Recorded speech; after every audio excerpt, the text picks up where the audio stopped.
Baik, sudah 9.35, acara akan kita mulai. Bismillahirrahmanirrahim. Assalamualaikum warahmatullahi wabarakatuh. Selamat pagi, salam sejahtera untuk kita semua. Yang terhormat Bapak Budi Wiyanto, Kepala KPP PMA 3. Kemudian yang terhormat Bapak-Bapak dan Ibu-Ibu pejabat Eselon 4 di lingkungan KPP PMA 3. Dan yang terhormat juga teman-teman rekan-rekan pegawai KPP PMA 3, ada koordinator representatif dan juga ada beberapa pegawai yang ikut di sini. Dan yang kami hormati Bapak-Bapak, Ibu-Ibu wajib pajak yang telah hadir di acara kelas pajak online ini. Ini adalah kelas pajak online pertama ya terkait dengan Per 07, yaitu tentang tempat pendaftaran wajib pajak dan juga pelaporan kegiatan usaha untuk pengusaha kena pajak di lingkungan KPP BKM. BKM itu maksudnya adalah KPP di lingkungan Kanwil besar, B-nya K-nya khusus, dan M-nya itu Madya. Jadi kita biasanya dengan singkat dengan KPP BKM. Pada pagi hari ini saya akan memandu acara kelas pajak ini. Yang pertama-tama mungkin saya bacakan dulu susunan acaranya. Nanti setelah ini akan ada dibuka acara oleh Bapak Budi Wiyanto, Kepala KPP PMA 3. Kemudian juga dilanjutkan dengan penyampaian materi Per 07 oleh Pak Bambang Firmansyah, akun representatif di KPP PMA 3. Selanjutnya kita ada sesi tanya-jawab.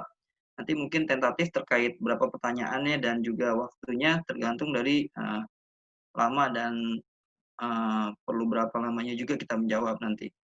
Kalau Bapak-Bapak Ibu ada pertanyaan sambil berjalan juga boleh, nanti sambil di room chat kita, nanti ada tim juga yang membantu menjawab. Untuk pertanyaan langsung nanti boleh raise hand-nya atau langsung di unmute mikrofonnya nanti sambil bertanya pas di sesi tanya jawab. Selama penyampaian materi dimohon untuk memute all semua mikrofonnya. Kemudian acara akan ditutup setelah sesi tanya jawab oleh moderator langsung, nanti setelah itu acara selesai. Nah, kita kebetulan ada 3 sesi kelas pajak online. Nanti pagi ini adalah yang pertama. Nanti siang itu ada kelas pajak yang kedua dan besok pagi ada kelas pajak yang ketiga. Bapak-bapak, Ibu-ibu kalau misalnya mau ikut lagi kelas pajak kedua dan ketiga juga masih kita perbolehkan. Oke, tidak berlama waktu lagi. Untuk di acara selanjutnya adalah pembukaan dari Kepala KPP PMA 3, Bapak Budi Wiyanto. Kepada Pak Budi Wiyanto, kami persilahkan. Silakan, Pak.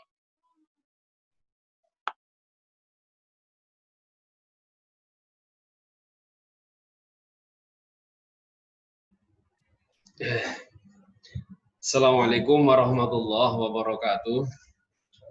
Selamat pagi dan salam sejahtera untuk kita semua.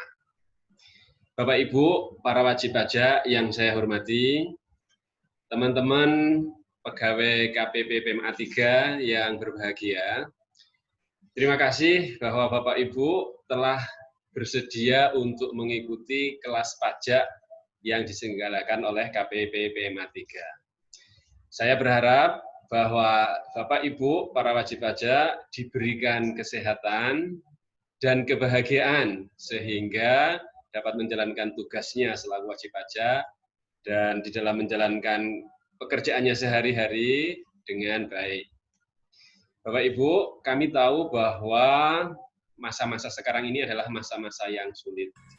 Masa-masa di mana kita sedang mengalami pandemi yang dialami oleh seluruh dunia, termasuk kita. Tapi saya yakin bahwa kita semua mampu melewati masa-masa yang sulit ini. Dan saya sangat berharap bahwa kita semuanya, baik para wajib pajak maupun para pegawai pajak, tetap semangat di dalam menjalankan tugasnya, di dalam membuat hal yang lebih baik bagi para wajib pajak, bagi perusahaan, juga bagi negara kita tercinta. Bapak Ibu, hari ini kelas pajak akan berdiskusi mengenai hak dan kewajiban para wajib pajak, terutama yang terkait dengan tempat pelaporan para wajib pajak, tempat pelaporan kewajiban perpajakan, di mana telah diterbitkan, belum lama ini telah diterbitkan Peraturan Dirjen Pajak Nomor 7 Tahun 2020 yang mengatur mengenai tempat lapor Setelah bayar tempat lapor para wajib pajak yang terdaftar di KPP wajib pajak besar, khusus, dan madya. Dengan peraturan yang seperti ini, kami berharap bahwa para wajib pajak memahami apa kewajibannya dan di mana lapornya, sehingga nanti tidak akan ada tidak akan timbul sanksi-sanksi, karena pada dasarnya wajib pajak sudah bayar, tapi hendaknya bayar di tempat yang tepat, lapor di KPP yang tepat. Di samping itu juga kami sangat berharap bahwa keikutsertaan, artinya kegotong royongan kita semuanya, para wajib pajak dan para pegawai pajak, dalam membiayai negara ini. Kita sangat paham bahwa negara ini membutuhkan biaya, termasuk untuk membiayai COVID-19 ini. Kami sangat paham bahwa ini masa-masa yang sulit, akan tetapi kesediaan, kerelaan, dan pemenuhan kewajiban para wajib pajak selama ini kami ucapkan terima kasih. Pemerintah juga memperhatikan para wajib pajak, sehingga pemerintah juga sudah menerbitkan banyak fasilitas, banyak insentif untuk para wajib pajak, untuk mengurangi beban para wajib pajak dan masyarakat, sehingga para wajib pajak bisa bertahan di situasi sulit ini, bahkan diharapkan bisa terus berkembang di masa-masa yang akan datang. Kami sangat mengharapkan kerjasama para wajib pajak. Juga kami menyediakan fasilitas, silahkan dimanfaatkan fasilitas-fasilitas yang sudah disediakan oleh negara itu, agar Bapak Ibu para wajib pajak mampu melewati masa-masa ini. Terakhir, kami berharap kita semuanya diberikan kesehatan dan juga usaha atau bisnis, prospek bisnis para wajib pajak ke depan menjadi semakin cerah lagi. Jangan putus asa menghadapi masa-masa yang sulit ini. Kami siap bersedia untuk bekerja sama dengan Bapak Ibu para wajib pajak untuk memberikan pelayanan yang terbaik dalam hak dan kewajiban perpajakan Bapak Ibu. Saya ingatkan juga bahwa kami, para pegawai, sudah digaji cukup, maka jangan kami diiming-imingi dengan pemberian apapun kepada para pegawai kami. Karena kami sudah bertekad untuk memberikan pelayanan terbaik terhadap wajib pajak yang semuanya itu tanpa biaya. Saya rasa itu dari saya. Terima kasih sekali atas kesediaan Bapak Ibu untuk mengikuti kelas pajak hari ini. Assalamualaikum warahmatullahi wabarakatuh. Waalaikumsalam warahmatullahi wabarakatuh. Terima kasih kepada Bapak Budi Wianto atas pembukaan sambutannya. Terus sekali kita harus tetap semangat dalam menghadapi COVID-19 ini. Memang secara ekonomi global banyak yang terpuruk ya, dan Indonesia salah satu yang memang cepat untuk bangkit katanya, kedua dari Asia setelah China. Mudah-mudahan kita bisa bangkit secara ekonomi agar roda perekonomian secara nasional juga dapat bergerak. Oke, selanjutnya saya ke acara berikutnya, yaitu penyampaian materi dari Pak Bambang Firmansyah terkait dengan Per 07 tempat pendaftaran wajib pajak di KPP BKN. Kepada Pak Bambang Firmansyah, saya persilakan.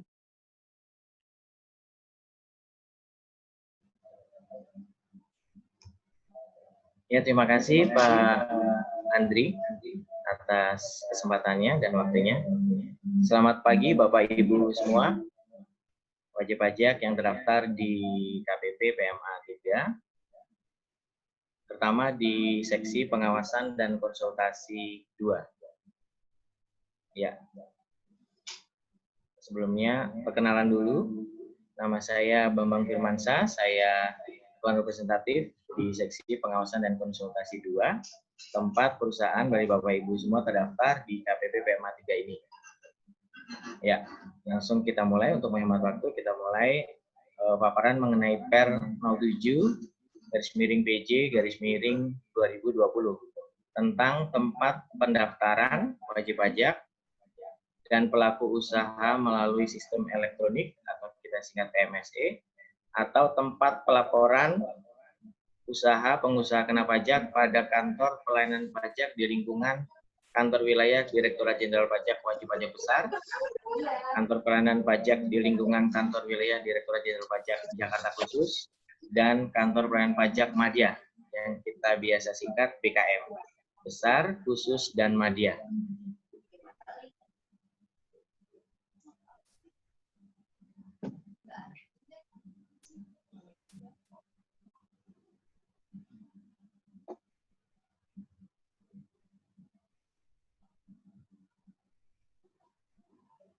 Ya. Dilanjutkan slide berikutnya. Ya, ada beberapa poin-poin atau bahasan besar yang akan kita pelajari di hari ini, yaitu pertama mengenai penetapan tempat wajib pajak dan pelaku usaha melalui sistem elektronik terdaftar dan atau tempat pelaporan usaha. Yang kedua, pelaksanaan hak dan pemenuhan kewajiban wajib pajak di KPP BKM. Kemudian ketiga, yaitu bagaimana pelaksanaan hak dan pemenuhan kewajiban wajib pajak yang dipindahkan dari KPP BKM. Kemudian yang terakhir adalah ketentuan peralihan. Next. Ya. Peraturan yang sebelumnya mengenai tempat pendaftaran dan pelaporan diatur di Perdirjen nomor Per 10/PJ/2018. Kemudian dicabut dan digantikan oleh Per 07/PJ/2020. Ada beberapa perbedaan yang signifikan, diantaranya di Per 10, pendaftaran wajib pajak ini bersifat tertutup. Jadi, dilakukan hanya di KPP Pratama, kemudian ditetapkan melalui Kepdirjen untuk wajib pajak yang terdaftar di KPP BKM. Nah, untuk peraturan yang terbaru saat ini yaitu Per 07, ada 2 kantor pelayanan pajak di lingkungan BKM yang bisa menerima pelaporan langsung dari wajib pajak secara aktif. Yang pertama yaitu KPP Migas, di mana wajib pajak Migas dibuka untuk mendaftarkan diri. Mendaftarkan diri di KPP Migas. Kemudian yang kedua, yaitu BUT yang merupakan PPMSE, yaitu penyelenggara perdagangan melalui sistem elektronik. Badan dan orang pribadi yang merupakan PPMSE dalam negeri dan organisasi internasional yang termasuk subjek dan pelaku usaha melalui sistem elektronik bisa mendaftarkan diri di kantor pelayanan pajak badan dan orang asing atau kita biasa singkat KPP Badora ataupun juga melalui Kepdirjen. Jadi di 2 kantor pelayanan pajak ini, di KPP Migas dan KPP Badora ini, selain menggunakan Kepdirjen untuk pendaftaran wajib pajaknya, bisa wajib pajaknya secara aktif langsung mendaftarkan diri untuk khusus untuk 2 KPP tersebut. Kemudian perbedaan berikutnya yaitu jenis pajak pada KPP BKM di Per 10, yaitu hanya mencakup PPh bagi badan dan orang pribadi, PPN, dan output PPh dan atau pajak tidak langsung lainnya. Nah, di Per 07 ini ditambahkan yaitu jenis pajak PBB, kemudian bea materai, dan jenis pajak baru yaitu pajak transaksi elektronik atau kita bisa singkat PTE atau pajak digital ya. Next. Ya, kemudian perbedaan yang kedua mengenai pemusatan PPN. Di Per 07 ini sejak tanggal SMT atau sejak mulai terdaftar, pelaksanaan hak dan atau pemenuhan kewajiban wajib pajak cabang untuk masa sebelum pemusatan PPN tetap menggunakan NPWP cabang dan dilakukan oleh wajib pajak pusat di KPP BKM.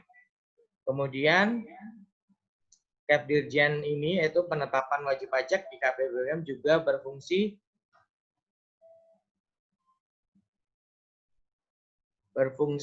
sebagai surat keputusan pemusatan PPN dan atau PPN dan PPNBM, dan surat pencabutan PKP pada KPP lama. Jadi Cap Dirjen penetapan wajib pajak ketika sudah masuk di lingkungan Kanwil DJP wajib pajak besar, kemudian khusus dan media, itu otomatis berfungsi sebagai surat keputusan pemusatan PPN-nya.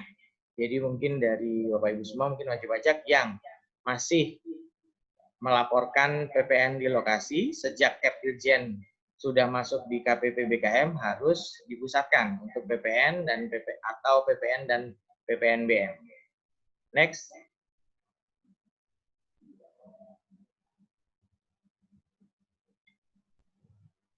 Ya, kemudian perbedaan berikutnya kita sandingkan untuk Per10, pelaporan dan penyetoran PPh pasal 21 dan 26 menggunakan NPP sesuai tempat terutang PPh pasal 21. Terutangnya misalnya di cabang, ya masuk di cabang. Nah, di Per07 ini ada perbedaan di mana wajib pajak dapat memilih untuk melaporkan SPT masa PPh pasal 2126 yang terutang di pusat atau cabang pada KPP BKM dengan NPP pusat yang ditetapkan berdasarkan CAP secara jabatan atau berdasarkan permohonan.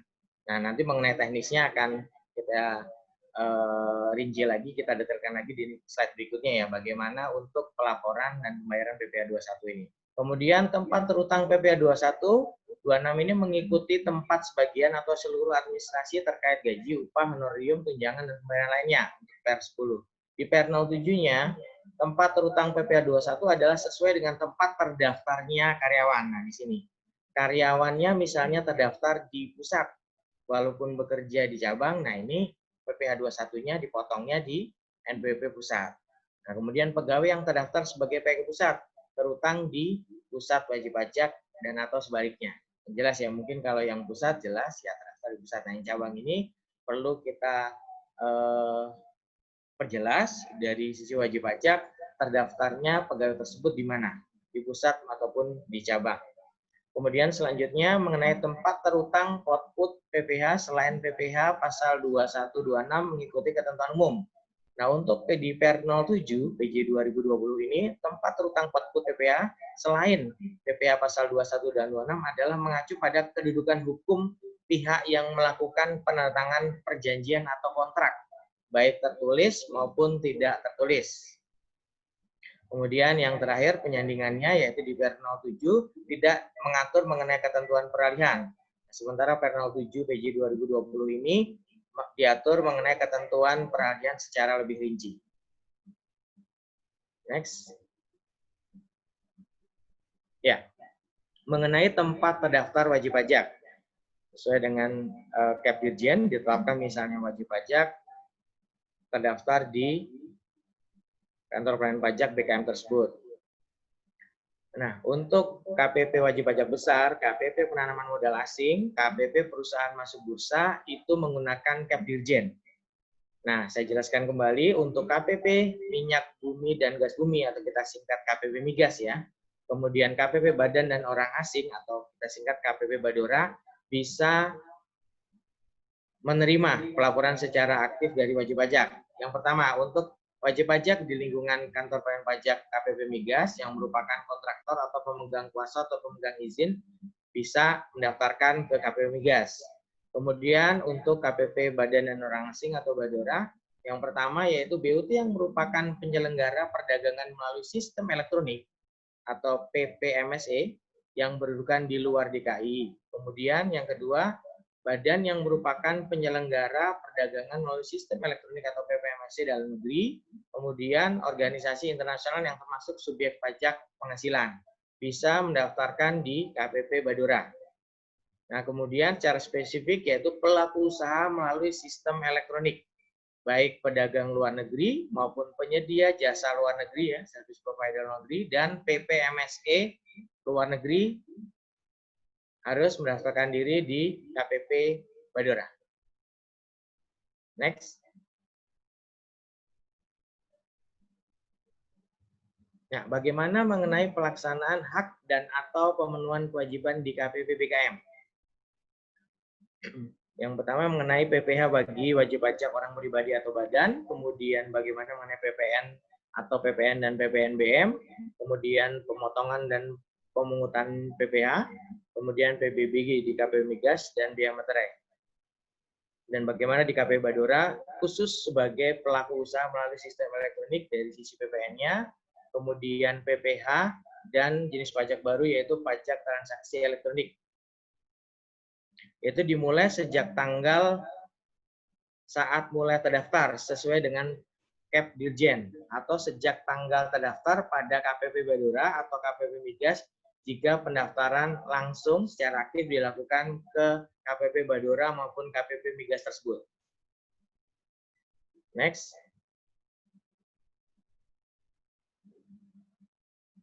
Nah, Cap Dirjen yang sudah didapatkan oleh wajib pajak yang terdaftar di KPP BKM besar khusus dan madya itu KPP lama secara teknis ya, KPP lama menyampaikan surat pemberitahuan kepada wajib pajak maksimal 1 bulan sebelum saat mulai terdaftar atau SMT. Kemudian di sisi KPP barunya, KPP baru menyampaikan surat pemberitahuan kepada wajib pajak maksimal 5 hari kerja sejak tanggal saat mulai terdaftar atau SMT. Nah, kemudian penetapan tempat terdaftar wajib pajak dan atau tempat pelaporan usaha PKP atau pengusaha kena pajak dan berlaku juga untuk seluruh cabang wajib pajak, baik yang didirikan sebelum atau setelah penetapan dan berdomisili di wilayah sebagaimana ditetapkan dalam lampiran B ya, lampiran B Per 07 sesuai dengan bagian wilayah. Bapak Ibu bisa buka di Per 07 di lampiran. Kemudian surat keputusan mengenai pemusatan PPN dan PPNBM terutang, serta surat keputusan pencabutan pengukuhan pada KPP lama. Prosedurnya dijalankan dimulai dari Cap Dirjen tersebut. Next.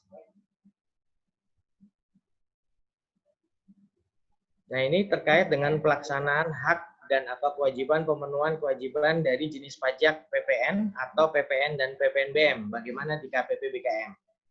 Di sini ada wajib pajak statusnya sebagai wajib pajak pusat, kemudian di bawah ini cabang 1 sesuai dengan lampiran B ya. Misalnya kalau di PMA 3 ini berarti lampiran B-nya wilayahnya di DKI Jakarta. Kemudian cabang 3 yaitu wilayah di luar lampiran B, asumsinya berarti di luar DKI Jakarta. Nah, khusus untuk cabang di KPP Madya yang pusatnya tidak terdaftar di KPP Madya, kewajiban PP-nya dilaksanakan di KPP Madya hanya atas cabang tersebut. Next.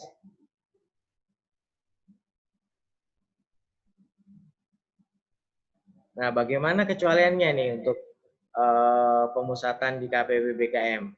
Tidak berlaku untuk pusat dan atau cabang yang berada di kawasan bebas ya, free trade zone.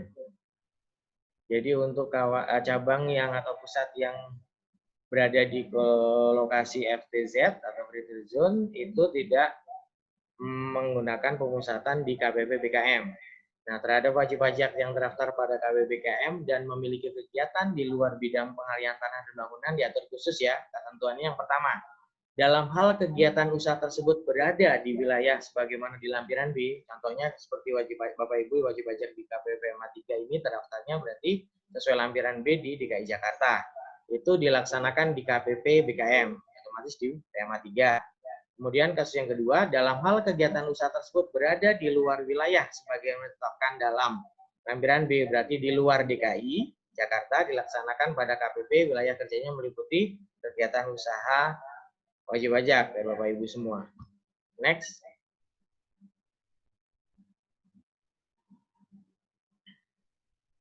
Nah, terkait untuk kegiatan usaha bagi wajib pajak yang bergerak di kegiatan real estate ya. Bagaimana pengecualiannya? Yaitu tidak bisa dipusatkan di KPP BKM untuk kegiatan yang jual beli. Nanti untuk kegiatan seperti konstruksi, kemudian kegiatan sewa akan saya jelaskan itu mengikuti sesuai perjanjian atau kontraknya.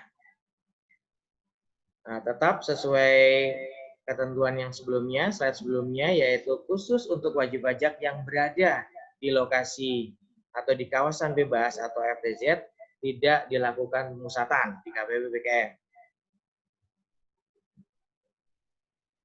Ya, kemudian yang di bawah ini PKP di KPP lokasi cabang, khusus untuk transaksi hanya jual beli terkait real estate ya. Di sini untuk developer biasanya itu tetap dilakukan atau terutang di KPP atau lokasi cabang.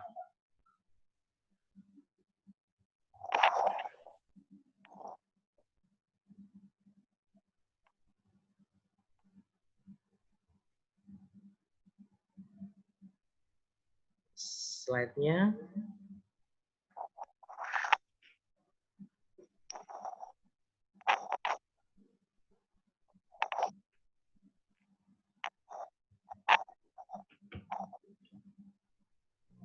Bentar Bapak Ibu nih slide-nya kita buka kembali.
Mohon maaf Bapak Ibu ya, sebentar ada gangguan teknis.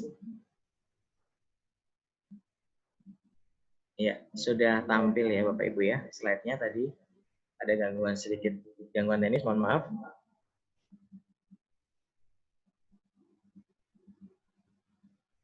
Pak Hari, coba slide yang di atasnya.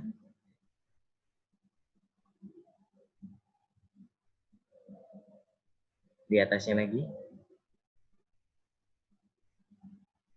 Ya, tadi kita baru sampai ini ya, terkait wajib pajak yang bergerak dalam kegiatan real estate ya. Sudah jelas bahwa kalau memang masih dalam kawasan bebas, kewajibannya tetap di lokasi, karena itu adalah kawasan free trade zone atau kawasan bebas, tidak bisa dipusatkan di BKM. Nah, memang untuk transaksi jual beli sesuai Per 25 tahun 2013, khusus untuk jual beli masih dilakukan sesuai lokasi cabang. Nah, tapi untuk kegiatan konstruksinya maupun sewanya nanti mengikuti aturan Per 07, yaitu sesuai dengan di mana kontrak atau perjanjiannya dilakukan. Next. Ya, kita lanjutkan mengenai bagaimana pelaksanaan hak dan atau pemenuhan kewajiban PPN atau PPN dan PPNBM untuk masa pajak sebelum saat mulai terdaftar.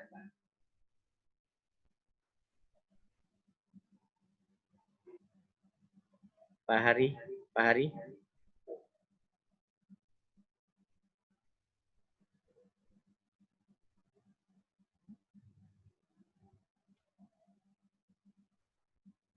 Ya.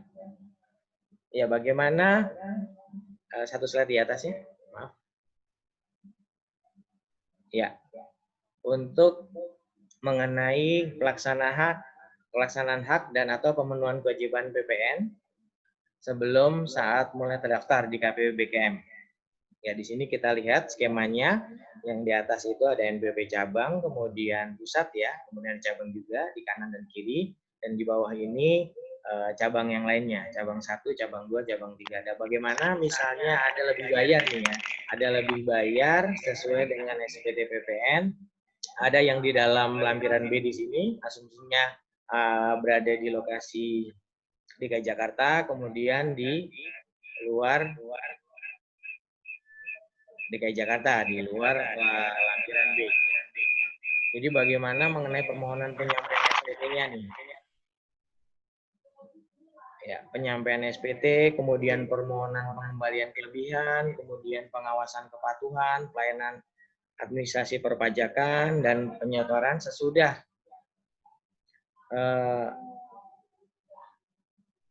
SMT itu masuk di KPPKM. Nah, mungkin bagi kewajiban-kewajiban yang belum dilakukan atau dipenuhi oleh wajib pajak di cabang, setelah misalnya nanti SMT itu harus dipenuhi, dilaporkan di KPPBKM. Jadi kita lihat di sini tonggak waktunya adalah SMT. Setelah SMT, semua kewajibannya, misalnya NPWP-nya masih belum masuk ke pusat, itu setelah SMT nanti kewajibannya masuk ke KPPBKM untuk khusus jenis pajak PPN atau PPN dan PPNBM. Next. Nah, bagaimana mengenai pelaksanaan hak dan atau pemenuhan kewajiban pemotongan dan pemungutan PPh? Yang meliputi yang pertama PPh 21, kemudian PPh pasal 4 ayat 2, kemudian PPh pasal 23 dan 26, kemudian PPh pasal 15 dan PPh pasal 22. Nah, dilihatnya kita di sini kasusnya harus mengetahui bagaimana kontraknya dilakukan. Dalam hal kontrak dibuat dan ditandatangani oleh pusat, maka PPh output-nya itu semuanya terutang di KPPBKM. Nah, kalau kontraknya dilakukan di cabang atau lokasi, berarti terutangnya dan wajib lapor di KPP tempat terdaftar cabang tersebut. Nah, di sini diatur secara khusus untuk output selain PPh 2126 ya, mengacu pada kedudukan hukum pihak yang melakukan kontrak. Ya, jadi untuk PPh pasal 4 ayat 2, PPh pasal 23, PPh pasal 15, dan PPh pasal 22 mengacu kepada kontrak. Bagaimana kontrak dan di mana kontraknya dilakukan. Jika dilakukan di pusat, maka terutang di KPPBKM dan wajib dilaporkan di KPPBKM. Kalau kontraknya dilakukan bukan atau tidak dilakukan di pusat, dalam hal ini misalnya di lokasi atau cabang, wajib dilaporkan di KPP tempat cabang tersebut terdaftar. Next. Ya, ini ada contoh kasus, yaitu contoh pelaksanaan hak dan atau pemenuhan kewajiban pemotongan dan pemungutan PPh. Nah, ini contohnya di sini PT ABC ini pusat ya, terdaftar di KPPBKM, kemudian menunjuk kontraktor nih, KSO kerjasama operasi, FGH KPP Pratama, terkait kontrak konstruksi jalan tol. Nah, bagaimana nih mengenai pelaksanaan hak dan atau pemenuhan kewajiban pemotongan dan pemungutan PPh. Nah, kontrak penunjukan kontraktor dibuat nih ya, ketentuannya dan ditandatangani oleh pengurus pusat. Dalam hal ini PT ABC, maka PPh pasal 4 ayat 2 atas jasa konstruksi terutang, dipotong dan disetor dan dilaporkan di KPPBKM. Tidak melihat tempat pelaksanaan jasa konstruksinya di mana. Jadi dilihatnya kontrak penunjukan kontraktornya di mana ditandatangani. Jika ditandatangani di pusat, maka terutang, dipotong, dan disetor serta dilapornya di KPPBKM. Sama sekali tidak melihat tempat pelaksanaan jasa konstruksi. Begitu juga dengan kasus sewa yang di bawah. Kita lihat kontrak BUJT misalnya ya, pemerintah pusat menunjuk PT ABC sebagai badan usaha jalan tol ya BUJT. Kemudian ada kontrak dengan cabang PT ABC. Sewa gedung untuk kantor cabang nih, bagaimana? Nah, kalau kan kontrak sewa tersebut dibuat ditangani oleh pengurus pusat PT ABC, dalam hal ini ya terdaftar di BKM, maka terutangnya tetap di KPPBKM. Sekali lagi sama dengan kontrak konstruksi jalan tol, tidak melihat tempat pelaksanaan sewa gedung tersebut. Jadi atas sewa tersebut tetap terutang, dipotong, store, dan dilaporkan di KPP BKM. Next. Nah, ini kita perjelas mengenai PPh pasal 2126 mengenai pelaksanaan hak dan atau pemenuhan kewajibannya. Kita melihatnya dari sisi karyawan. Bagi pegawai yang terdaftar sebagai pegawai pusat, terutang di pusat wajib pajak. Ya, dalam hal ini KPBKM ya. Kemudian bagi pegawai yang terdaftar sebagai pegawai cabang, terutang di cabang wajib pajak. Nah, kepada bukan pegawai bagaimana? Nah, pada bukan pegawai termasuk yang terutang PPh pasal 2126 terutang di pusat atau cabang yang melakukan pembayaran imbalannya. Misalnya semacam honor atau semacam komisi, itu dilihat di pusat atau cabang yang melakukan pembayaran tersebut. Nah, bagaimana pengecualian pelaporan SPT massa PPh pasal 2126 dengan NPP cabang? Dapat sentralisasi pelaporan SPT massa 2126 mengikuti ketentuan yaitu wajib pajak yang terdaftar pada KPP BKM dapat menyampaikan SPT massa 2126 dengan menggunakan NPP pusat untuk melaporkan pemenuhan kewajiban PPh pasal 2126 yang terutang di pusat dan seluruh cabang wajib pajak tersebut berdasarkan keputusan Dirjen Pajak baik secara jabatan maupun berdasarkan permohonan wajib pajak. Jadi bisa menggunakan CAP maupun permohonan bisa nanti diajukan pusat semua misalnya di KPP BKM. Contohnya tersebut. Next. Nah, pemotongan dan pemungutan PPh selain PPh pasal 21 dan 26. Nah, kita lihat bagian yang di atas, di atas garis oranye tersebut, yaitu pemotongan dan pemungutan PPh semua terutang di KPP BKM untuk pusat dan seluruh cabang yang ada di wilayah lampiran B, yaitu di wilayah DKI Jakarta. Nah, ini case tadinya kalau pusat dalam wilayah lampiran B DKI pindah ke KPP BKM ya. Kemudian hanya yang PPN terpusat di BKM.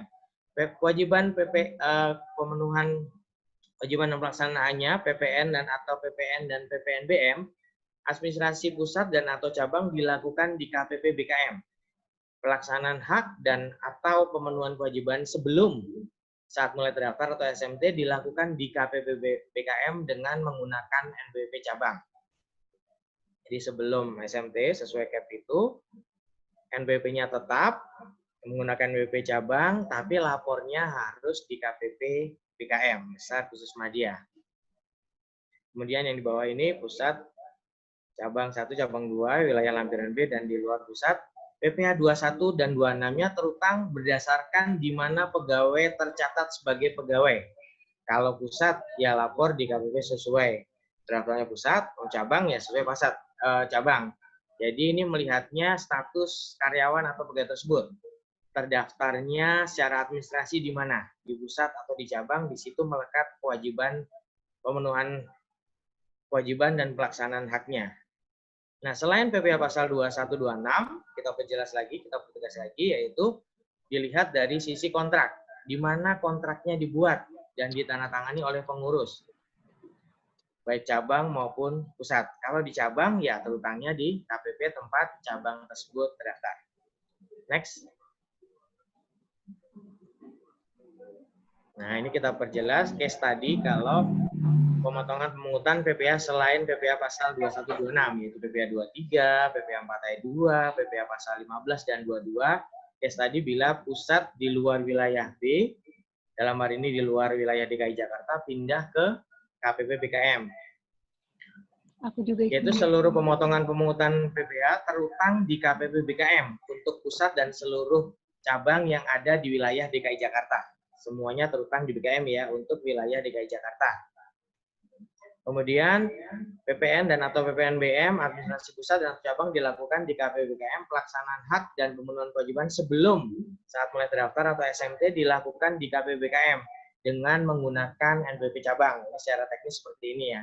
Kemudian terkait PPh pasal 21 atas pusat yang pindah diterbitkan NPWP cabang. Nah, pusat dan pindah tersebut terbitkan NPWP cabang secara jabatan untuk keperluan administrasinya supaya PPh 21-nya bisa dilaporkan. Nah, bagaimana selain PPh pasal 2126? PPh pasal 23 atau 4 ayat 2 ya, contohnya apabila kontrak dibuat dan ditandatangani oleh pengurus pusat yang lokasinya di luar wilayah DKI Jakarta, maka terutangnya di KPP BKM karena kontraknya ditandatangani oleh pengurus pusat dalam hal ini. Itu pun juga berlaku bagi yang cabang. Selain PPh pasal 21 dan 26, PPh 23 dan 4 ayat 2 ya, contohnya apabila kontrak dibuat atau ditandatangani di wilayah cabang di wilayah B, maka terutang di KPP BKM. Nah, ini contohnya misalnya KPP Pratama, tapi wilayahnya DKI Jakarta ya, Bapak Ibu ya, di sebelah kiri. Next.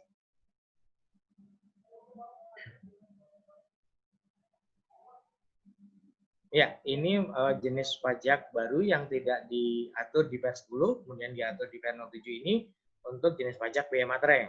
Bagaimana pelaksanaan hak dan atau pemenuhan kewajiban biaya materai? Meliputi kewajiban biaya materai yang terutang di pusat maupun cabang yang berdomisili di wilayah sebagaimana di lampiran B, dalam ini di DKI Jakarta ya. Kemudian pelaksanaan hak dan atau pemenuhan kewajiban biaya materai dengan menggunakan cara lain. Bisa menggunakan NPWP yang terdaftar pada KPP BKM sepanjang dinyatakan secara tertulis oleh wajib pajak bahwa penerbit dokumen yang merupakan objek biaya materai tersebut merupakan wajib pajak yang terdaftar tentunya di KPP BKM. Nah, kemudian wajib pajak yang terdaftar pada KPP BKM bagaimana? Yaitu pencabutan surat izin pelunasan biaya materai dengan cara lain dilakukan oleh Kepala Kantor Pelayanan Pajak lingkungan BKM. Next.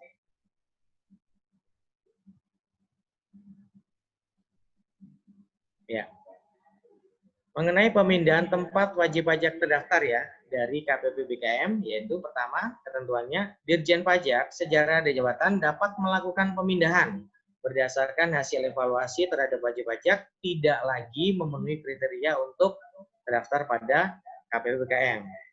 Yang kedua, penghapusan pelaku usaha melalui sistem elektronik atau PMSE dalam hal berdasarkan hasil penelitian atau pemeriksaan tidak lagi memenuhi kriteria untuk terdaftar pada KPP Badan dan Orang Asing atau BADORA.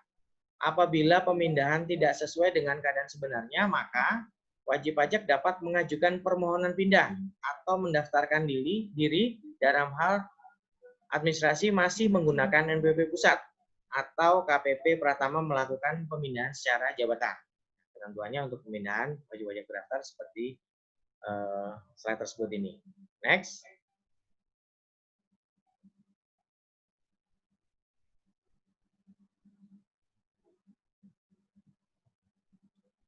Ya, untuk pelaksanaan hak dan atau pemenuhan kewajiban yang dipindahkan dari KPP BKM ya, wajib pajak dengan NPWP pusat meliputi PPh bagi wajib pajak orang pribadi atau badan, kemudian PPN atau PPN dan PPNBM.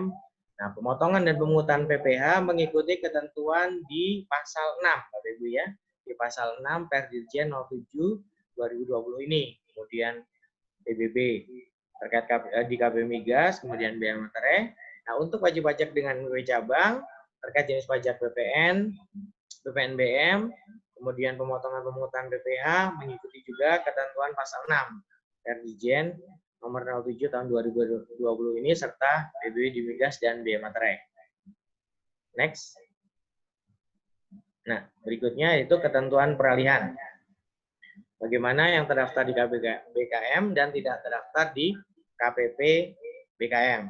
Wajib pajak dengan NPWP cabang yang dikukuhkan sebagai pengusaha kena pajak dan terdaftar di KPP BKM, namun wajib pajak dengan NPWP pusatnya tidak terdaftar pada KPP BKM, kewajiban PPN atau PPN dan PPNBM yang dilaksanakan pada KPP BKM tersebut hanya atas wajib pajak dengan NPWP cabang tersebut atau dimaksud.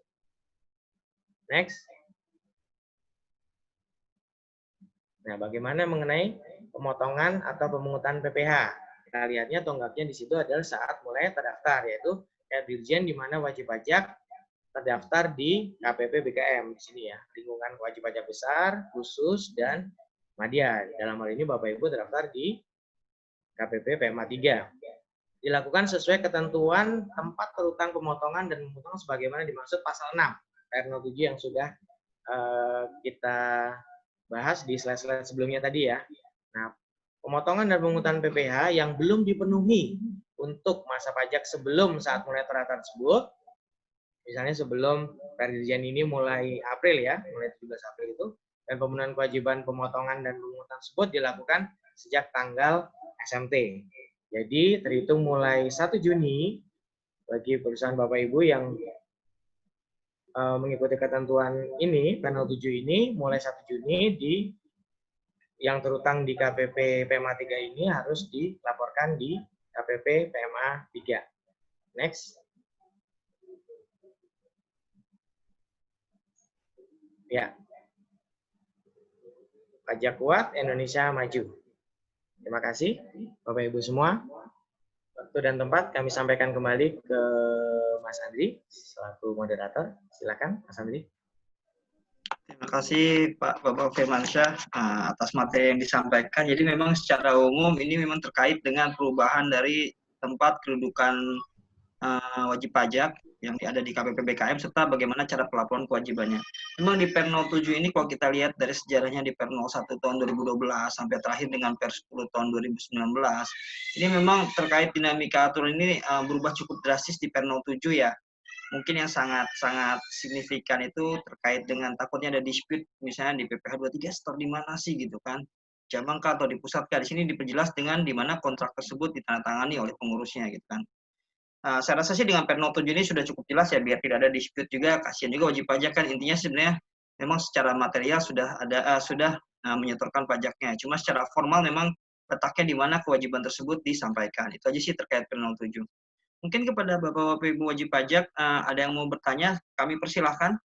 Untuk pertama mungkin